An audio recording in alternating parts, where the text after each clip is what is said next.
कितीही ठरवलं तरी माझ्या काढलेल्या व्हिडिओज मोबाईल गॅलरीमध्येच पडून राहतात. पण आता ठरवलं काही झालं तरी छोटी का नाही, तोडकी मोडकी असले तरी व्हिडिओज अपलोड करायचे, कारण जो दिखता है वही तो बिकता है. सो मी वृषाली मेकअप आर्टिस्ट आज निघाली आहे ऐरोलीला फॉर एंगेजमेंट ब्राईड. नोव्हेंबर असला तरी ऊन खूप प्रचंड आहे. त्याला दाद न देता मी उरणवरून बेलापूर ट्रेन पकडली आणि बेलापूरवरून नेरूळ, कारण मी गबलूक. सो नेरूळवरून ठाणा ट्रेन आणि ऐरोली स्टेशनला उतरले. लगेच फटाफट ऑटो केली आणि बरोबर 3 वाजता ब्राईड लोकेशनला पोचले.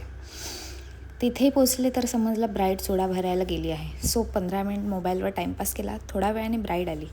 नवीन आयुष्याची सुरुवात करताना प्रत्येक मुलीच्या चेहऱ्यावर असे स्टेज असतं, तेच माझ्या ब्राईडच्या चेहऱ्यावर होतं. लगेच आम्ही मेकअपला सुरुवात केली. तिला मिनिमल मेकअप, कमी ज्वेलरी, नॅचरल सिम्पल असा लुक हवा होता. सो हा आहे आपल्या ब्राईडचा फायनल लुक. कसा वाटला नक्की सांगा. एक छोटा प्रयत्न केला आहे व्हिडिओज बनवण्याचा. काही टिप्स असतील तर नक्की द्या आणि ऑर्डर्स असतील तर DM करा. थँक्यू.